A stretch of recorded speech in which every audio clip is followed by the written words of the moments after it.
여러분, 신앙생활이라고 하는 것이 무엇이라고 생각하십니까? 신앙생활은요, 하나님을 날마다 경험하는 삶이라고 이야기할 수가 있습니다. 근데 많은 사람들이 예수님을 영접하고 예수님을 자신의 주인으로 모셔드려서 하나님의 자녀가 되었습니다. 그렇지만 하나님의 뜻대로 살지 아니하고 그래서 하나님을 경험하지 못하는 그러한 크리스찬의 삶이 있다라고 하는 것이죠. 여러분, 그러한 삶을 하나님께서 기뻐하실까라고 하는 거예요. 여러분, 신앙생활, 믿음생활이라고 하는 것은요, 예수 그리스도를 나의 구주로 받아들이고 하나님의 백성된 것으로 만족하는 것에서 끝나면 되지 않습니다. 하나님을 경험하는 삶을 살아야 되는 거예요. 그래서 하나님께서 우리에게 날마다 하나님을 경험하는 삶을 살라라고 말씀하시는 것입니다. 그렇다면 여러분은 하나님을 경험하고 계십니까? 하나님의 뜻을 알기 위해서 노력했고 하나님의 뜻이 무엇인가라고 하는 것을 깨달으면서 살고 있느냐는 거예요. 저희가 니카라과 선교를 지난주에 다녀왔어요. 선교팀이 의료 사역도 하고 또한 한방 사역도 하고 또 안경 사역도 했어요. 저는 전도 사역하고 그 다음에 기도 사역을 했어요. 그래서 예수 그리스도를 영접하지 않은 사람이 다가오면 그 사람에게 복음을 제시하고 복음을 받아들이겠다고 말을 하면 영접 기도까지 했습니다. 그리고 예수 그리스도를 믿는 사람들, 영접한 사람들에게 기도 제목을 달라고 하고 그 기도 제목을 놓고 기도하고 그리고 맨 마지막에는 어떻게 하면 하나님 앞에 기쁨이 될 것인가 라고 하는 것을 말씀드리고 보내드렸어요. 그러다 보니까 그 현지에 있는 분들의 기도 제목을 듣게 되잖아요. 그 기도 제목이 뭐였느냐면 경제적으로 어렵다는 거예요. 한 끼 두 끼를 먹고 살아야 되는데 그러한 먹을 것이 없다라고 하는 이야기를 하더라고요. 그런데 그들 중에는요, 먹을 것이 없고 경제적으로 어려운 상황 속임에도 불구하고 예수님을 자신의 구주로 영접하고 하나님이 누구신지 어떻게 하면 하나님 앞에 기쁨을 올려드릴 것인가 라고 하는 것을 아는 사람들은요, 기쁨이 있고 행복이 있다는 거예요. 아니, 당장 먹을 것이 없고 경제적으로 힘든 그런 상황 속에서도 기쁨이 있고 감사가 있더라고요. 왜냐하면 지금 경제적인 힘든 그런 삶의 상황 속에 있지만 결국 하나님께서 이 문제도 해결해 주실 것이고 이 어려운 문제 속에서도 하나님의 뜻을 발견하는 것이 하나님의 사람의 삶의 모습이다라고 하는 것을 알고 있기 때문에 그렇게 고백하는 것이었습니다.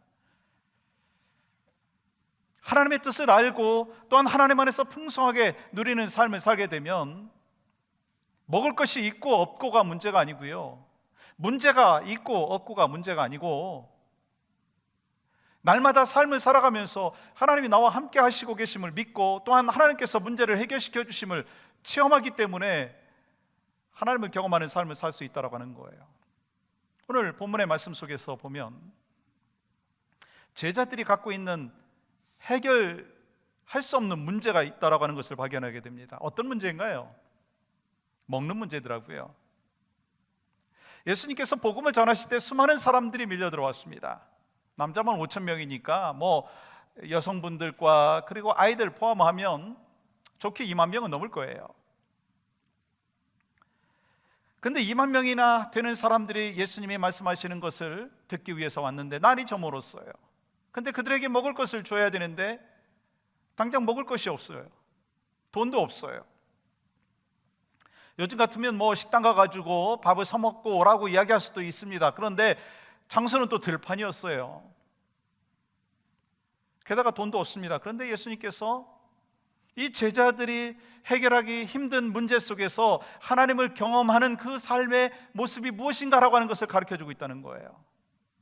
그러면서 우리가 어떻게 하면 이 수많은 삶의 문제 속에서, 인생의 장애물 속에서 하나님을 경험하는 삶을 살 수 있을까라고 하는 것을 우리에게 말씀하고 있습니다.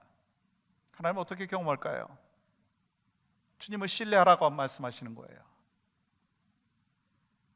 우리가 살아가면서 종종 문제를 만나게 되면 몇 가지 반응들이 있습니다. 그 몇 가지에 대해서 오늘 본문 속에서 우리에게 말씀하고 있는 것이 있어요. 여러분은 살아가면서 문제, 장애물이 있으면 어떻게 반응하십니까? 어떻게 반응하세요? 많은 사람들은요, 자기 힘으로 뭔가 해결해 보기 위해서 계산합니다. 여러분 어떠세요? 문제 앞에서 계산 먼저 하지 않습니까? 그래서 계산해가지고 내가 해결할 수 있다라고 생각을 하면 내가 그냥 해버리고요, 해결할 수 없다라고 생각하면 그냥 포기해버립니다. 여러분, 그러한 모습이 오늘 본문 속에 나오는 빌립의 모습이었습니다. 빌립이 뭐라고 얘기합니까? 각 사람으로 조금씩 받게 할지라도 200데나리온의 떡이 부족하니이다. 사람들의 숫자와 그들이 먹을 음식을 계산해 보니까 돈이 얼마나 필요한지를 알게 되었습니다. 그래서 예수님 앞에 말씀드리죠. 예수님, 우리한테는요 200데나리온이나 되는 그 큰 금액이 없습니다. 그러니까 우리는 먹을 것을 줄 수가 없습니다. 이렇게 빌립은요, 뭐가 빨랐어요? 계산이 빨랐어요. 여러분, 빌립의 모습만이 이럴까요? 여러분은 어떤가요? 근데요, 그 옆에 있었던 예수님의 제자 중에 한 사람인 안드레는 어땠느냐는 거예요. 먼저 액션을 취하는 거예요. 행동파였습니다. 예수님께서 사람들에게 먹을 음식을 줘야 되겠다라고 이야기를 했더니 이 안드레는요 막 찾아다니는 거예요. 뭐예요? 혹시 음식 갖고 있는 사람을 찾아서 그 음식을 좀 나눠 먹자라고 생각을 하고 있었던 것입니다. 상식적으로 생각해 보면요, 지금 계산하는 것이 문제가 있는 거 아니에요. 그리고 지금 행동하고 있는 것이 뭐 특별히 잘못한 건 아닙니다. 빌립의 계산과 안드레의 그 행동은요 나름대로 일리가 있어요. 그런데 그들의 문제가 뭔지 아십니까? 하나님의 능력, 하나님의 약속, 하나님의 은혜, 하나님의 기적을 생각하지 아니하고 먼저 뭐 했어요? 계산했다는 거예요. 먼저 뭐 했어요? 행동을 먼저 했다는 거예요. 그렇다면 여러분, 이것이 제자들만의 문제라고 생각하십니까? 아니라는 거예요. 만약에 제자들만의 문제라고 생각한다면 주님이 이 말씀을 기록하지 아니하셨을 것입니다. 이 문제가 누구의 문제인 줄 아세요? 제 문제예요. 목회하고 있는 저의 문제고요. 여러분, 수십 년 동안 신앙생활하고 있는, 아니 예수 그리스도를 영접한 여러분의 문제가 아니냐라고 하는 것입니다. 우리에게 문제가 생기면 나와 함께 하고 계시는 그 예수님을 바라보는 것이 아니라, 그것부터 바라보는 것이 아니라 먼저 계산하고 먼저 행동하는 그런 모습이 있지 않냐라고 하는 것입니다. 여러분 자신에게 한번 질문해 보십시오. 여러분 빌립과 같이 계산파 한번 손들어 보세요. 계산파. 네, 손들래니까 또 진짜 손드시는 분들은 또 2부에도 그렇게 하시더라고요. 그러면 제가 또 한 가지 묻겠습니다. 그러면 이 안드레와 같은 행동파 한번 손들어 보세요. 그런 말 하니까 또 이제 손을 안 드시는군요. 예수님은 문제 앞에서 어떻게 하셨느냐는 거예요. 예수님께서는 큰 문제 앞에서 당황한 제자들에게 이렇게 말씀하시는 것을 보게 됩니다. 갈 것 없다. 너희가 먹을 것을 줘라. 여러분, 지금 사실 말도 안 되는 문제입니다. 그런 말씀이에요. 이 상황이 그렇게 이야기할 수 있는 상황은 아니잖아요. 그래서 제자들이 이렇게 대답합니다. 아니, 이렇게 많은 사람들에게 먹을 것을 주려면 지금 돈이 부족합니다. 음식을 어떻게 구할 수 있겠습니까? 그거 주님 잘 아시잖아요. 제자들은 지금 이해할 수도 없었고 불가능하다 생각하고 있었던 그런 상황입니다. 그런데 가만히 보면요, 하나님께서는요 종종 우리에게 불가능한 일을 하라고 말씀하시더라고요. 불가능한 일을 하라고 말씀하시는 거예요. 출애굽기 3장 10절 말씀해 보시면 이 말씀은요 하나님께서 모세에게 말씀하신 거예요. 언제 말씀하셨는가? 권력을 갖고 있었을 때인가요? 젊었을 때인가요? 아니더라고요. 모세가 나이 들어서 거의 끝날 무렵 이제는 더 이상 할 수 없다라고 생각되는 그 타이밍에, 권력을 잃고 도망자의 그 신세인 그 타이밍에 나이가 들었을 때 내 백성을 구하라 라고 말씀하시는 거예요. 나는 할 수 없다고 생각하는 그 시츄에이션 속에서 하나님은 하라고 말씀하시는 거예요. 또한 이 사사기 7장의 말씀에 보면 하나님께서는요, 기드온과 300용사한테 뭐라고 이야기합니까? 301명이에요. 그렇다면 13만 5천 명 그 미디안 연합군과 싸우라. 그러면 내가 그들을 내 손에 붙이리라. 여러분, 지금 게임이 안 되는 상황 속에서 그렇게 하라고 명령하시는 거예요. 불가능한 상황 속에서 하라고 말씀하시는 거예요. 말도 안 되잖아요. 근데요, 오늘 본문 이 상황도 마찬가지라는 거예요. 예수님께서 아무것도 없는 들판에서 2만 명이나 되는 그 사람들에게 먹을 것을 주라 말씀하시는 거예요. 여러분, 왜 그러면 예수님께서 불가능한 상황 속에서 하라라고 말씀하시느냐는 거예요. 이유는 하나예요. 믿음을 성장시키기 위해서다라고 하는 것입니다. 이를 위해서 예수님께서는요, 제자들을 테스트하신 거예요. 6절 말씀 보세요. 빌립을 시험하고자 하심이라. 여기서 시험은요, 테스트입니다. 주님은 우리의 믿음을 성장시키기 위해서 불가능한 거 다 아시면서도, 사람의 힘으로 불가능하다는 것을 다 아시면서도 명령하시는 거예요. 왜냐하면 우리가 문제를 해결하지 못하지만 하나님께서 그 문제를 해결시켜 주실 것을 알려주기 위해서, 그래서 믿음의 성장을 이루기 위해서, 그래서 삶의 여러 가지 문제 속에서 주님을 의존하게 하기 위함이다라고 하는 것입니다. 여러분, 필립이 문제 앞에서요, 계산을 한 것은요, 어찌 보면 상식이에요. 아까 손을 들었던 분들, 이게 사실 우리의 삶의 문제거든요. 삶의 모습이에요. 저도요, 회중의 자리에 앉아 있으면 아마 저도 손을 들었을 거예요. 아니, 지금 이 안드레가 하고 있었던 음식을 구하러 나간 행동은요, 어찌 보면은요, 문제가 있는 것이 아닙니다. 그러나 그들의 문제가 있었습니다. 지금 누구와 함께 하고 있느냐라고 하는 것을 잊고 있었다라고 하는 것입니다. 그들은 전능하신 하나님과 함께 하고 있었다라는 거예요. 그 사실을 기억하고 있었다라고 한다면 먼저 계산을 하고 먼저 행동을 하지 않았을 거예요. 주님, 어떻게 해결해야 될까요? 라고 하는 거예요. 사실 우리가 계산 먼저 하고 내 생각부터 앞세우는 것이 우리의 모습입니다. 근데 주님은 그것을 하지 말라고 하는 거예요. 믿음의 사람은요, 그렇게 삶을 살아서는 안 된다라고 하는 것을 말씀하고 있는 것입니다. 여러분, 제자들의 모습이 그럴 정도라면 여러분과 저의 모습은 어떠느냐는 거예요. 여러분한테 한번 질문해 볼까요? 여러분은 예수 그리스도를 여러분의 구주로 영접하셨습니까? 그래서 여러분이 하나님의 자녀가 되셨습니까? 예수님께서 여러분의 인생의 여정 가운데 항상 함께하고 계실 것을 믿습니까? 여러분의 삶에 여러 가지 상황이 좋다 할 때에도, 그리고 상황이 어렵다 할지라도 하나님께서 여러분의 삶에 찾아가시고 구석구석 여러분의 삶을 회복시켜 주시고 인도하여 주실 것 여러분 믿습니까? 이를 위해서 필요한 것이 있다는 거예요.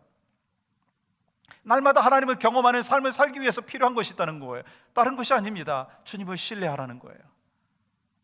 내가 먼저 계산하지 말라는 거예요. 이건 안 됩니다. 나는 이미 계산 끝났습니다.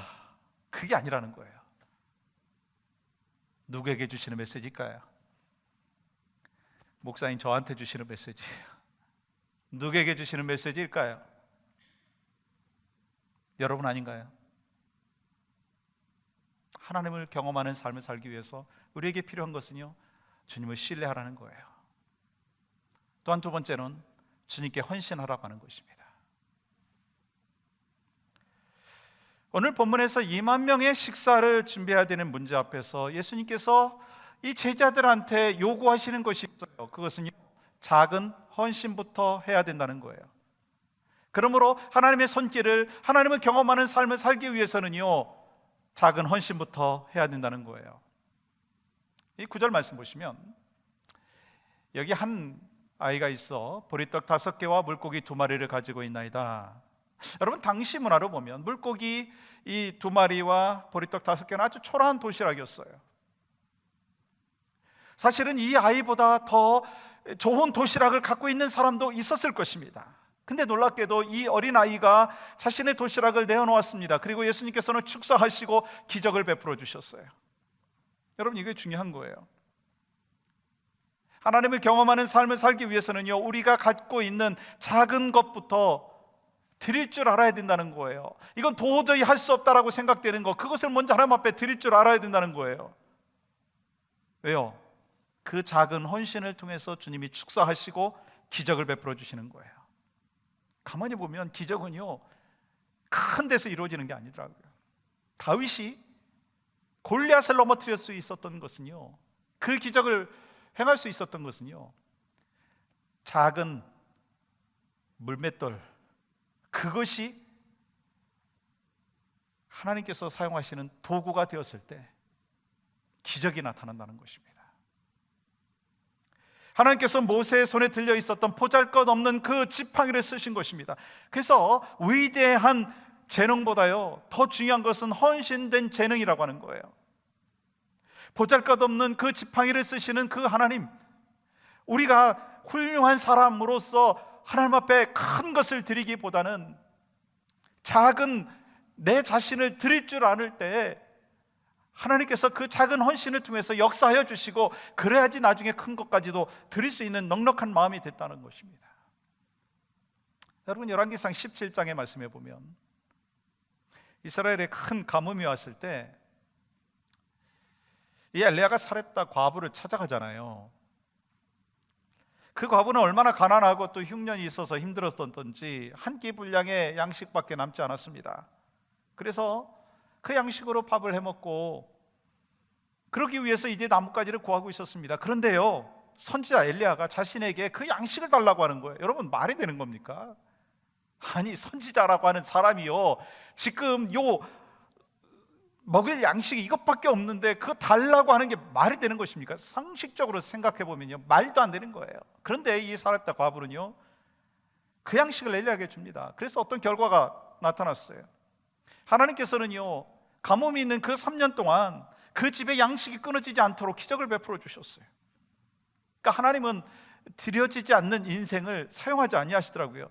쓰신 적도 없다는 거예요. 어떤 사람은요, 하나님이 안 계시다고 이야기하고, 어떤 사람은 다른 사람에겐 기적이 베풀어지는데 왜 나에겐 기적이 일어나지 않느냐라고 이야기할 수가 있습니다. 왜 그럴까요? 하나님 앞에 드려진 적이 없기 때문인 거예요.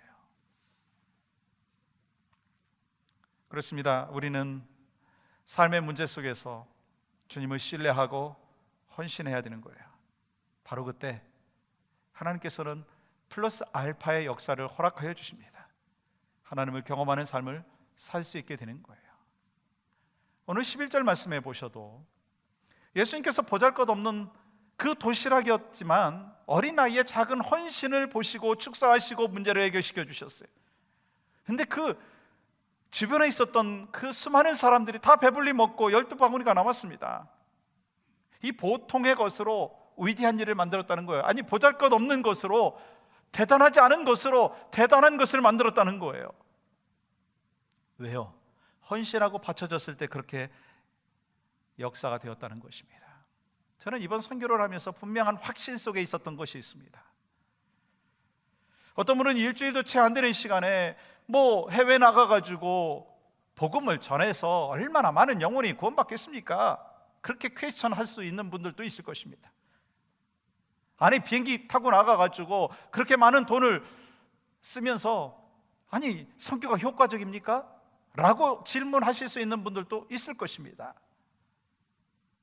그러나 작은 인원의 그 선교팀이요, 선교지에 가서 선교사님들을 격려하고 선교사님들에게 용기를 주는 그 작은 헌신으로 말미암아 선교사님이 용기를 얻고요, 힘을 얻고요, 뿐만 아니라 현지인들에게 복음을 전하면서 작은 헌신을 드리는 그 선교의 여정 가운데 잃어버린 영혼들이 구원받고 또한 현지인들이 예수님을 영접하는 역사가 있다는 거예요.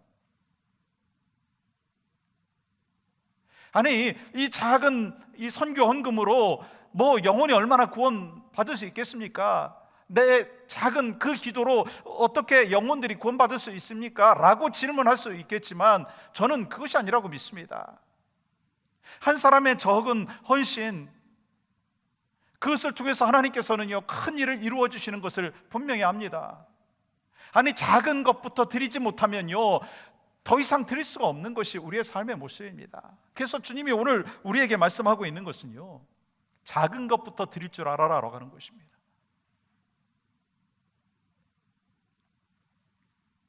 여러분이 정말 하나님을 신뢰한다면 하나님 앞에 작은 헌신을 드리기를 원합니다.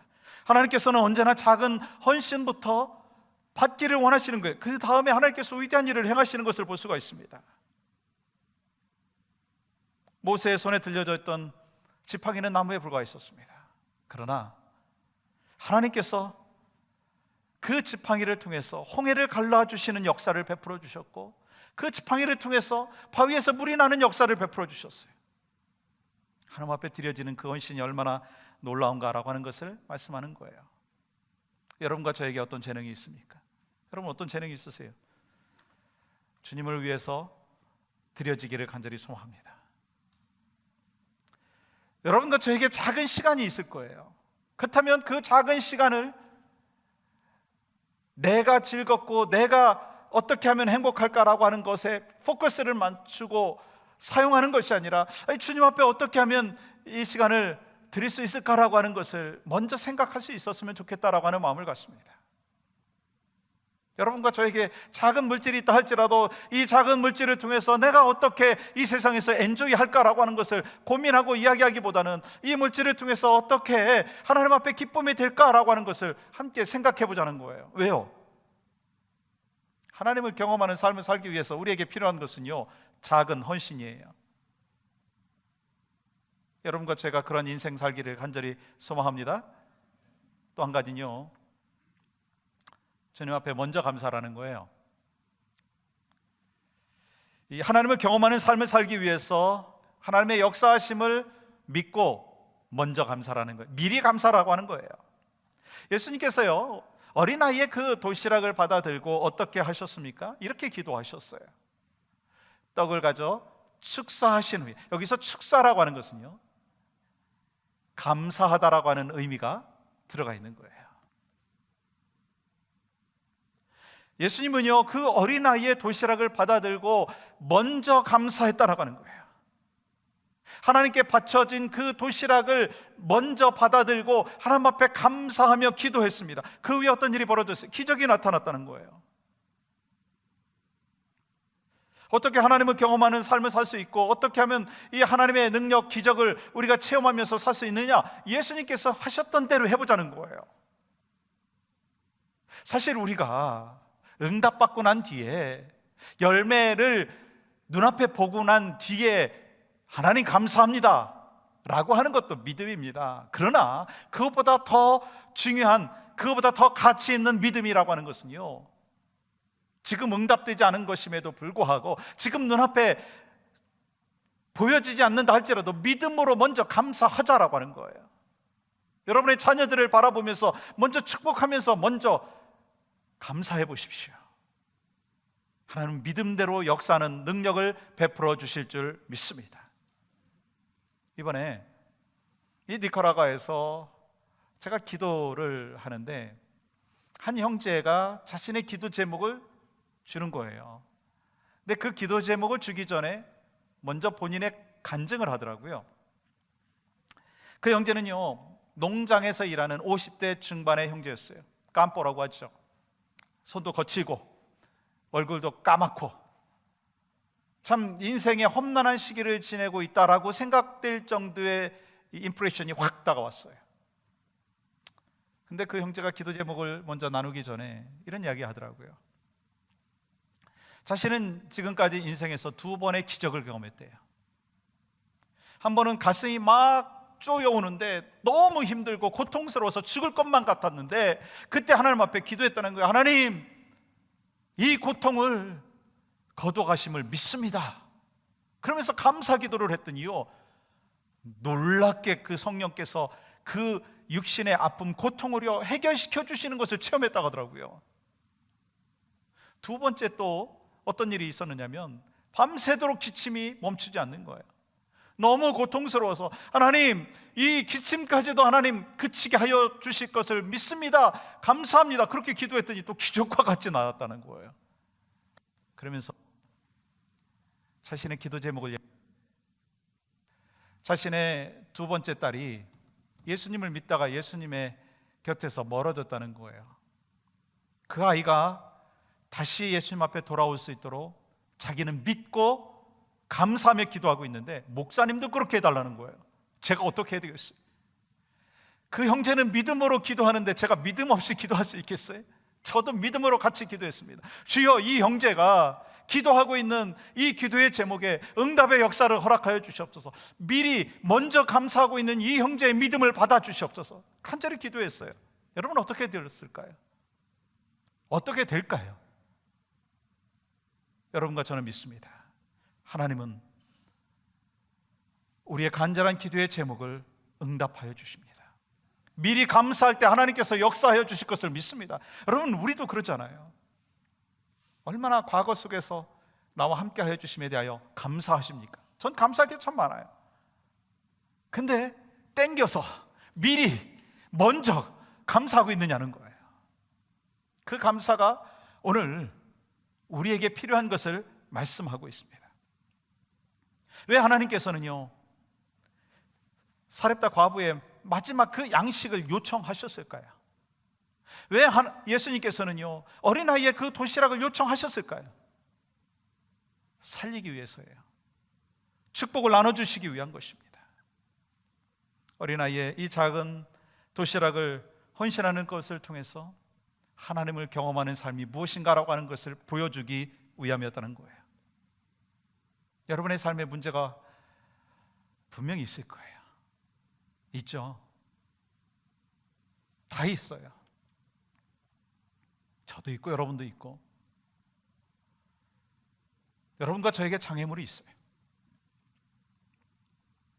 그렇다면 우리는 어떻게 그 장애물과 그 문제 앞에서 살아야 될 것이냐라고 하는 것입니다. 하나님은 오늘 우리에게 말씀하고 있습니다. 주님을 신뢰해라. 주님을 신뢰해라. 내가 너를 지명하여 불렀나니 너는 내 것이라. 환난 가운데에서도 내가 너를 지키겠다. 불 가운데로 지날지라도 타지도 않게 하겠고, 강을 지날지라도 침몰치 않겠다고 약속해 주신 그 하나님을 우리가 믿고 신뢰하자는 거예요. 그게 믿음 아니겠어요? 그리고 작은 헌신부터 시작하자는 거예요. 그리고 믿음으로 나아갈 때, 먼저 감사함으로 나아갈 때, 여러분과 저는 하나님을 경험하는 풍성한 삶을 누리게 될 줄 믿습니다. 그 믿음 갖고 우리가 살자는 거예요. 오늘 그렇게 기도하기를 원합니다. 여러분의 삶에 장애물이 있고 여러분의 삶에 문제들이 분명히 있을 것입니다. 어떻게 기도할까요? 주님은 우리에게 말씀하셨습니다. 먼저 감사해라. 우리가 눈을 감고 함께 합심하여 기도합니다.